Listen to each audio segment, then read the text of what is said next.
I'm hiking in the Teton Valley. Oh, I'm not in the valley anymore, but I'm up in the Tetons and heading to Jackson Hole. We just left Driggs, Idaho. I thought I'd make a video, but I wanted to talk about music because I have a music channel. This video is on AI music. Um, I have a lot of thoughts on it. I almost wish I made the video right after I learned about Suno. Not that Suno is the only company doing this, but they're the leader right now. And after I really learned what the power of it with AI music with Suno, um, I I had a lot of emotions going through me that day, because hello, how you doing? Hey, what's up? Because it really is a game changer. I mean, it's on the level of, uh, hey, it's on the level of almost like um, Spotify coming into existence, or people downloading music off the internet instead of going in record stores. It has that monumentous impact that those things did. But so it's just it blew my mind, like how you could either put in some lyrics and say create a song in this style, or you could feed it a song. You could feed it one of your demos, which actually is a pretty powerful tool for a songwriter. That's one of the main silver linings of this, but I see mainly downsides. But there are some positive things. Like me as a songwriter, if I put in like my old, I haven't done it yet, but I'm planning on doing it this summer. If I put in my old lo-fi crappy demo from 1995, it will kick out a very, very professional sounding song. It's amazing. So now, will I like that song as well as humans playing it? No, I won't. But does it get the general idea of the song across? Yes, very, very much so. So it's just, I mean, I assume a lot of you guys out there know the power of what Suno can do. My main concern is that it's going to shape the ears of a new generation, because a lot of the music they're going to hear on TikTok and Instagram and wherever is going to be AI created. So they're not even going to know what humans playing music sounds like. And when they listen to something a little less hi-fi, and then maybe some mistakes, or maybe not the greatest performance or the greatest voice, it's gonna really turn off their ears, because all of they're gonna be used to hearing is pristine, perfect performances and like perfect sounds, perfectly produced sounds. So it's going to create a whole generation that that I mean, they think they're listening to great music, and in a way it is. It's very well produced, perfect in air quotes, but I mean, it's going to lose so much of the human quality. I think it's going to be detrimental to just the average musician trying to put out their stuff, or be in a band that's trying to get popular. So I'm a teacher, music teacher, and one thing I posed to my students one day was that, like, what if you had, if you went to a football game and it was all robots playing it, and they were superior to humans? They could catch better, they could run better, tackle better, they could do everything better, which may not be reality now, but it's probably not too far away. Would you go see the games? Would you talk about the scores? Would you talk about the robot players? Would you talk about the history of the last season? Would you get into it as much if it was robots? Because they would play better. They would be much better than humans. Humans fumble the ball. They have brain farts. But robots would be like perfect football players. Would you go and see all of those football games if robots were playing? Or what if you could marry, when we marry people, there's all sorts of foibles and all sorts of bad things that we have that maybe the other partner doesn't like about us. We have annoying habits, you know, that it's hard to change. So what if you could just get a robot wife and she would be perfect? You know, if the robot did anything that annoyed you, you would just program it to not do that. You know, you could do whatever you want with the robot at any time. You could go say, "Hey, I want you to go cook me a lobster meal right now at 3 a.m." or get up and go wash my car, or whatever you wanted this robot wife to do, she would do. I mean, would that be good? Because that would be like a perfect marriage. That would be a pristine, well-produced, glossy marriage. But who would want it? Because it's not human. I don't think a lot of people. I mean, of course, you're always going to have a small percentage of the population to do weird things like that. That would say, "Yeah, I would do that. That sounds great." But the vast majority of people would say, "No, I want to marry a human." And so I kind of feel that way about AI music. Like Rick Rubin had a good quote about it. I'm paraphrasing, but he said something like, "I'm not a big fan of AI music because I like what comes from people. I like listening to music and knowing that it came from a person. This is their thoughts, this is their feelings, this is how they're presenting it. I want to know where this songwriter was born, what he went through as a child. What is this album about? You know, what prompted him to write all these songs?"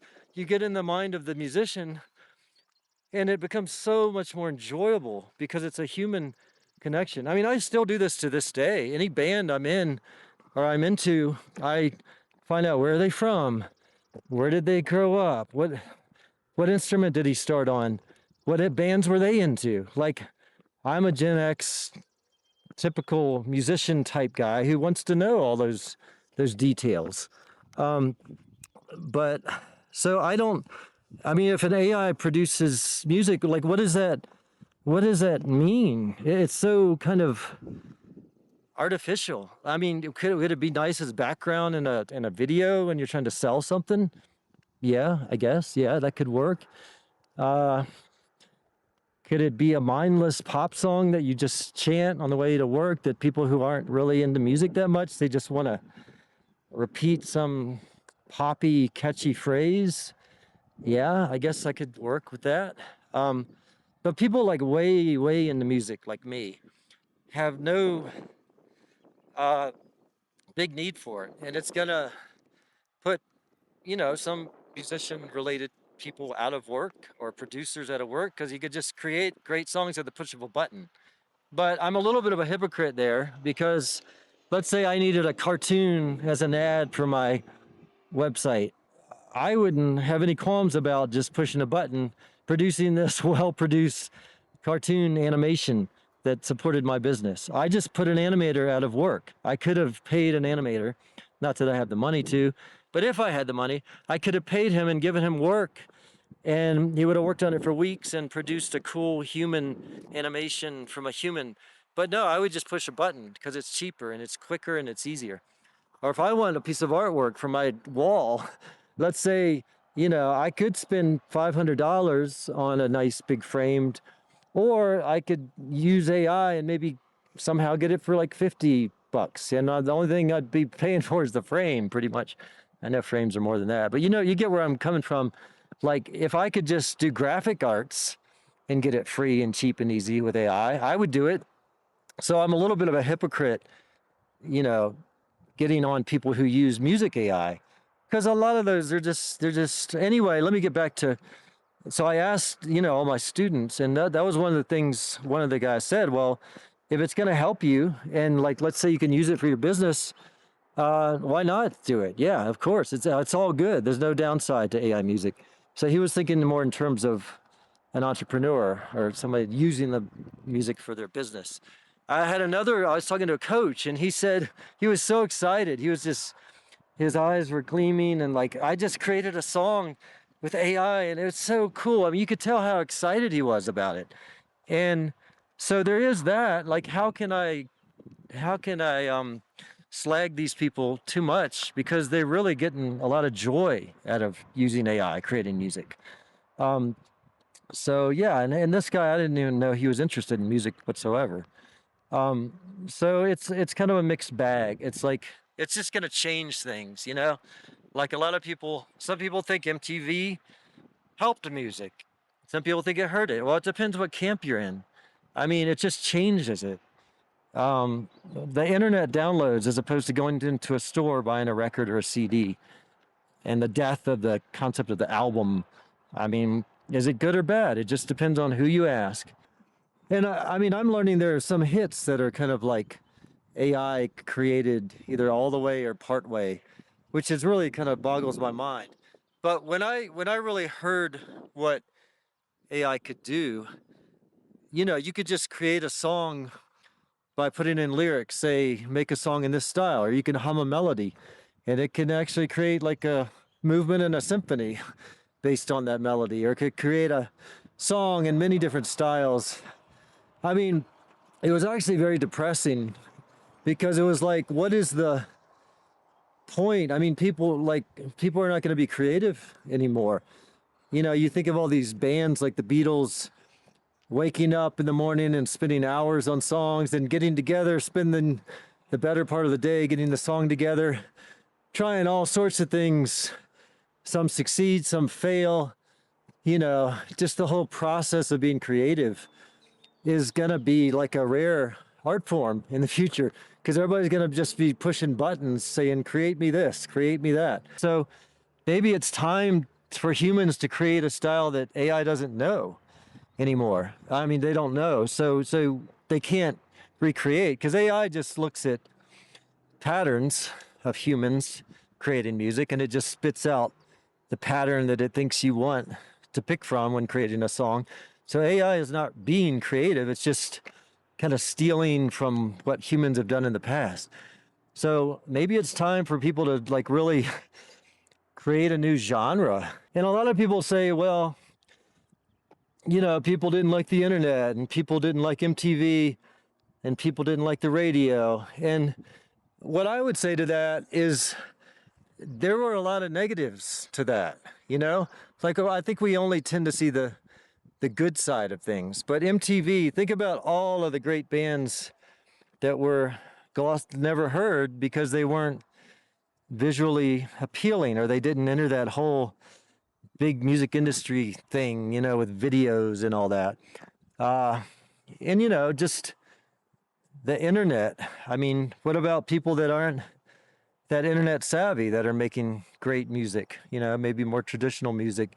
So it's almost like you look at the world and say, oh, I can't imagine a world without strip malls. Strip malls are here to stay.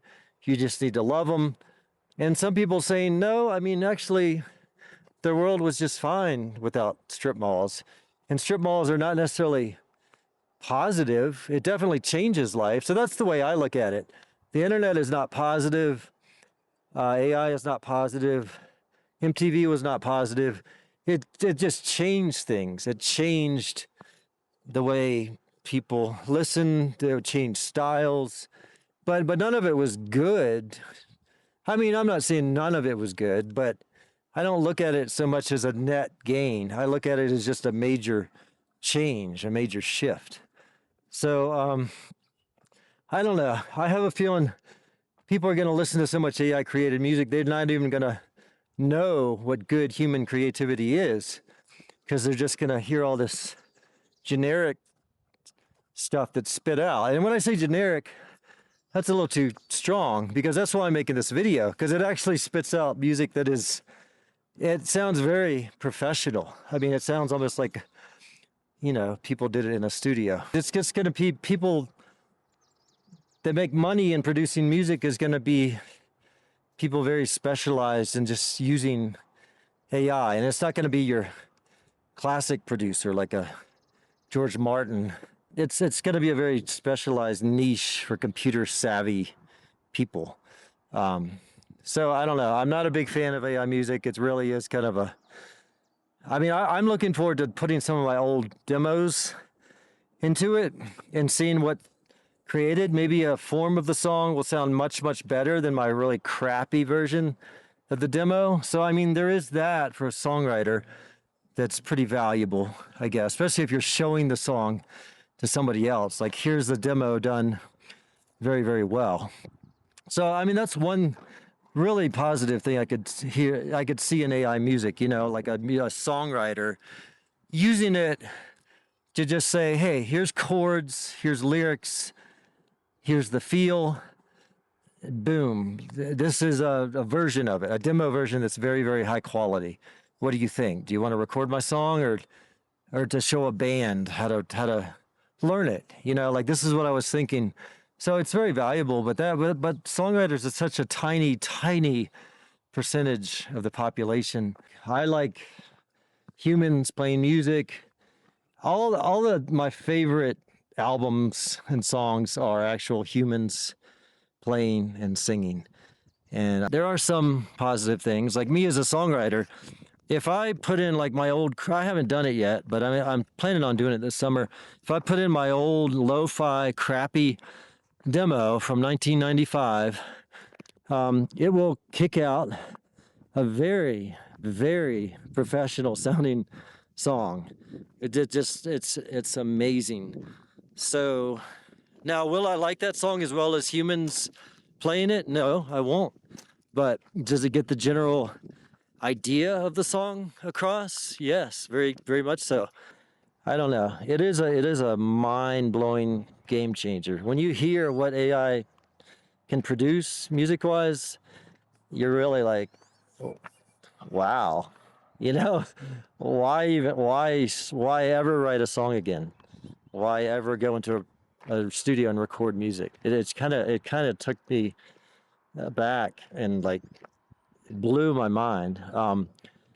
So it really makes you think philosophically. I think from one thing from this video I want people to get is, don't just gloss over it and say, meh, it isn't a very game-changing thing. And so philosophically think about it.